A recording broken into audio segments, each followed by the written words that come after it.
तो बच्चों, आज की क्लास में जो कि 8 मई 2026 को हुई थी, हमने फिजिक्स में ये टॉपिक पढ़ा है। विद्युत द्विध्रुव के अक्षीय स्थिति में स्थित बिंदु पर वैद्युत क्षेत्र, यहाँ पर मैंने शॉर्ट फॉर्म का इस्तेमाल किया है, वैद्युत क्षेत्र की तीव्रता। हम इस सूत्र का निगमन कर रहे हैं। किसका है? विद्युत द्विध्रुव के अक्षीय स्थिति में स्थित बिंदु पर वैद्युत क्षेत्र की तीव्रता के सूत्र का निगमन कर रहे हैं।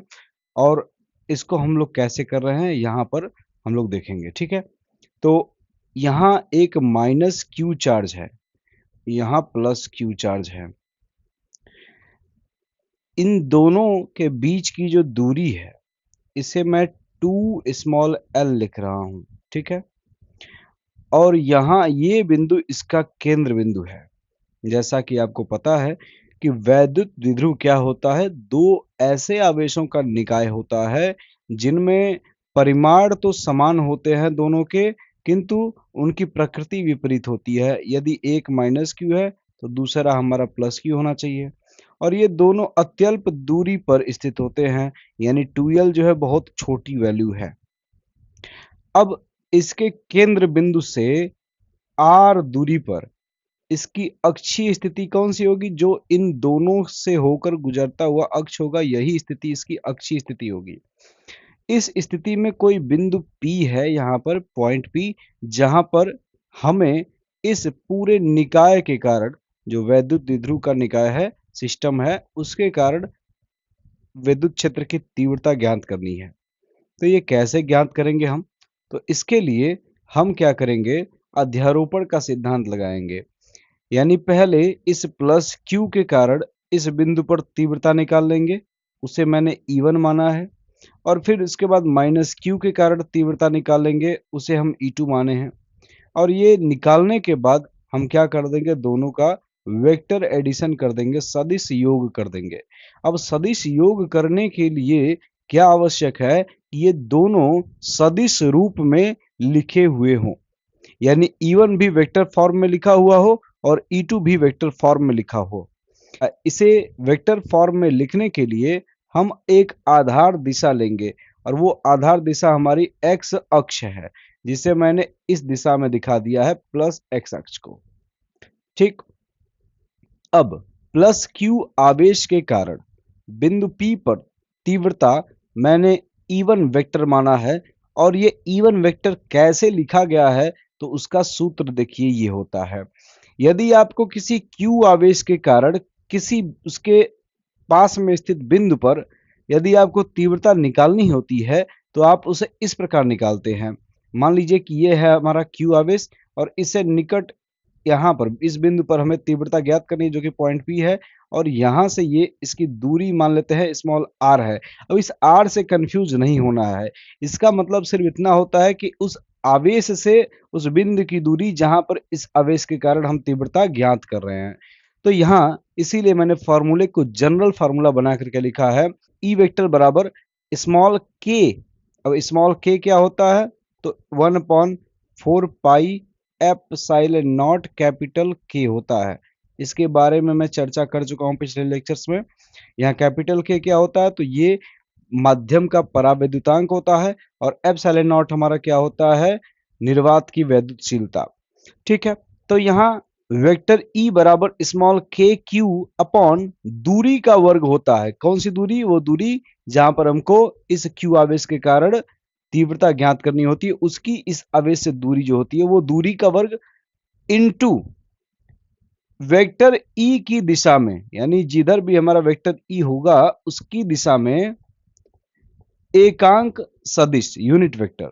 ठीक है, इस सूत्र के सहारे हम लोग यहां पर लिखेंगे। तो देखिए, ये जो प्लस क्यू है, प्लस क्यू आवेश, इसी के कारण हमें बिंदु P पर तीव्रता यहां पर निकालनी है, और इसके केंद्र से ये दूरी r है।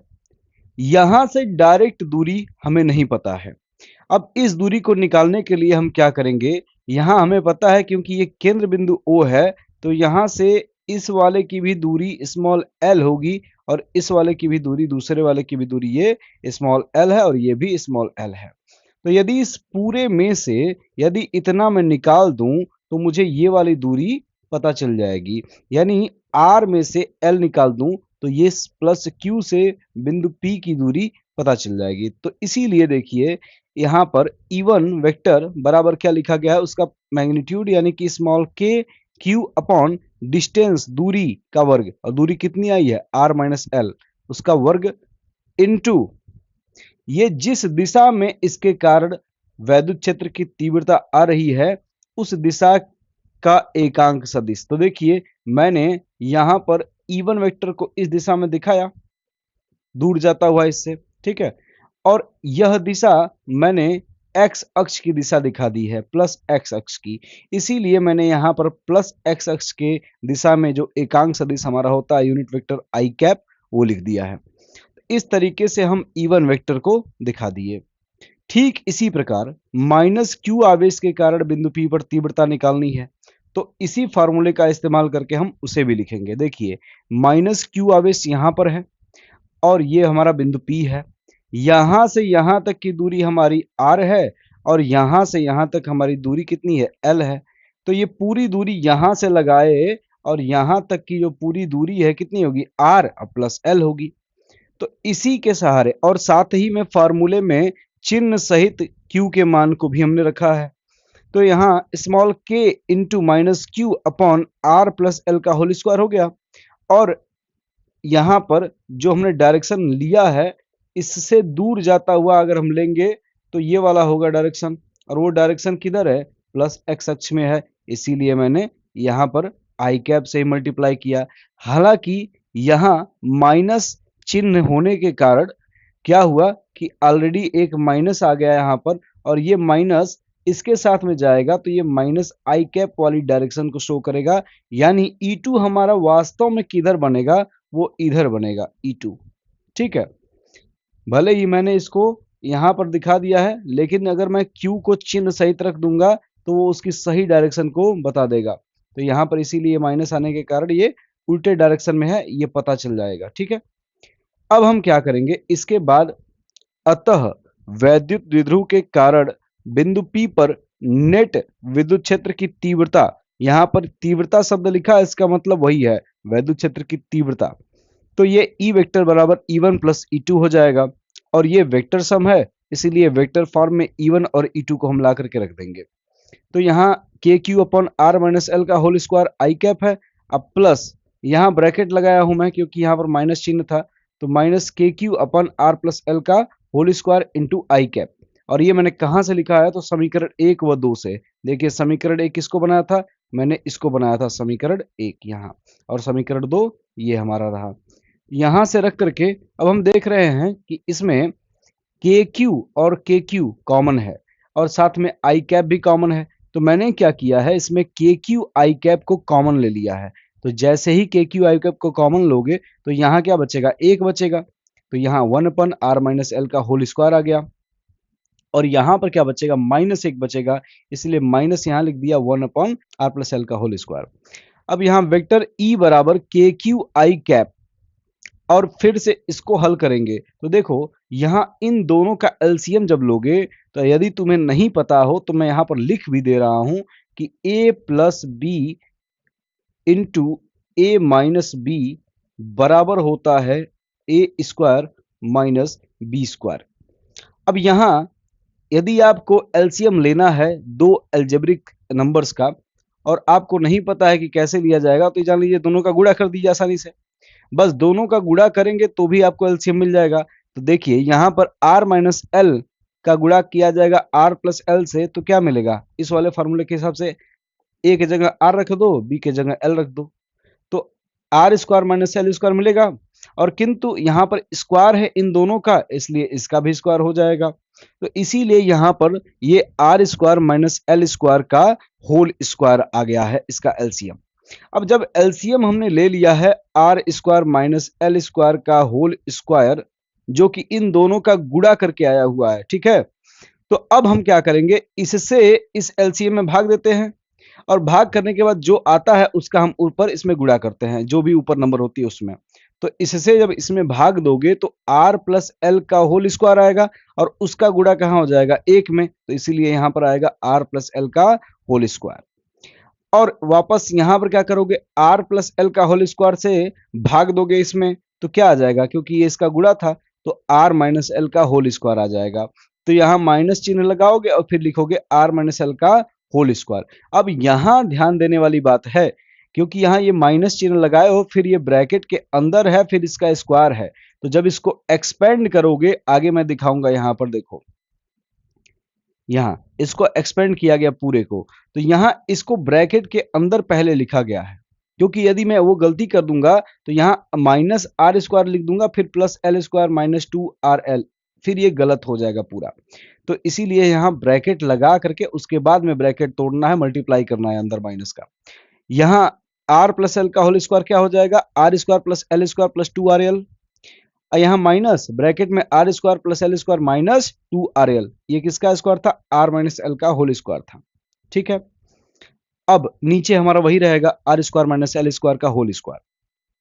यहां देखिए, अब ये माइनस जो होगा अंदर मल्टीप्लाई होगा, तो माइनस आर स्क्वायर और माइनस एल स्क्वायर, और ये माइनस इसके साथ में मल्टीप्लाई होकर के इसको प्लस बना देगा, प्लस 2 RL। तो R square plus L square plus 2 RL minus R square minus L square plus 2 RL। ये बताइए, इससे ये कट जाएगा और इससे ये कट जाएगा, ये समझ में आ रहा होगा। तो ये दोनों जब कट जाएंगे तो क्या बचेगा, 2 RL प्लस 2 RL बराबर क्या, 4 RL बचेगा। और नीचे क्या रहेगा, R square minus L square का होल स्क्वायर रहेगा। ठीक है, और ये के क्यू आई कैप मल्टीप्लाई होता रहा है हर स्टेप में एज यूजुअल। अब यहां पर एक अप्रोक्सीमेशन लगाया जाएगा। अभी मैंने समझाया आपको कि ये जो वैद्युत द्विध्रुव होता है, इन दोनों के बीच की जो दूरी होती है बहुत छोटी होती है, और हम अक्ष पर जो बिंदु जहां पर हम तीव्रता ज्ञात कर रहे हैं उसकी जो दूरी है वो इस एल के तुलना में बड़ी है, काफी बड़ी है। तो यहां हम लिख सकते हैं, क्योंकि आर जो है वो much much greater than L है। यहां पर ये जो चिन्ह है दो ठो ऐसा, ये दिखा रहा है कि ये मच मच ग्रेटर देन, काफी ज्यादा बड़ा है एल से। अतः आर स्क्वायर भी हमारा जो होगा वो एल स्क्वायर से काफी बड़ा होगा। इसलिए कंपेरेटिवली, क्योंकि ये एल स्क्वायर बहुत छोटा है, तो हम इसे निगलेक्ट कर लेंगे और इसे जीरो कर देंगे। देखिए, तो इस एल स्क्वायर को हम लोग जीरो कर देंगे, तो यहां क्या बचेगा, सिर्फ आर स्क्वायर बचेगा, और इस आर स्क्वायर का यहां पर स्क्वायर है, तो नीचे क्या हो जाएगा, आर के पावर 4। तो अगले स्टेप में देखिए, यहां पर वेक्टर ई बराबर स्मॉल के क्यू आई कैप 4 RL ऊपर आ गया था और नीचे क्या आ गया, आर टू द पावर 4। अब यहां इस आर से इसको काटेंगे तो यहां क्या बचेगा, आर के पावर 3 बचेगा। ठीक है, और ऊपर 4L रहेगा, तो यहाँ 4L अपॉन आर के पावर 3 हो गया। यहाँ पर स्मॉल के क्यू आई कैप मल्टीप्लाइड है। अब मैं यहाँ पर एक स्टेप कर रहा हूं कि स्मॉल के क्यू और 4L को अंदर ले लिया और आई कैप को बाहर कर दिया हूं आर क्यूब, कोई डिफरेंस नहीं होगा इसमें। इसके बाद का जो प्रोसेस है वो थोड़ा सा इंपॉर्टेंट है। यहां हम क्या करने वाले हैं, स्मॉल पी वेक्टर, जिनको नहीं पता है कि ये क्या है तो ये जान लीजिए, ये वैद्युत द्विध्रुव का आघूर्ण होता है। यदि एक चार्ज माइनस क्यू, दूसरा चार्ज प्लस क्यू, और दोनों जो है यदि मान लीजिए डी दूरी पर स्थित होते हैं, तो यहां पर एक वेक्टर लिया जाता है, वेक्टर डी। ये वेक्टर डी आपका कौन सा होता है, प्लस क्यू आवेश का माइनस क्यू आवेश के सापेक्ष स्थिति सदिश होता है। तो इस वैद्युत द्विध्रुव के लिए एक राशि डिफाइन की गई है, परिभाषित की गई है, वो है इसका वैद्युत द्विध्रुव आघूर्ण। और वो क्या होता है, वेक्टर p बराबर होता है किसी भी एक आवेश का परिमाण q इंटू जो d वेक्टर अभी मैं बताया था, माइनस क्यू से प्लस क्यू की तरफ, ये वाला वेक्टर d। ठीक है, इसके बराबर होता है। अब क्योंकि यहां ये देखिए, इसको L से मतलब 2L कर दिया, तो इसीलिए यहां पर डिस्टेंस को लिखना आसान हो गया। ठीक है, अदरवाइज यदि मैं इसको D करता तो यहां पर ये D/2 करना पड़ता, और यहां पर ये D/2 होता, तो यहां R प्लस D/2 लिखते और R माइनस D/2 लिखते, और वहां पर कैलकुलेशन करने में थोड़ी मुश्किल होती।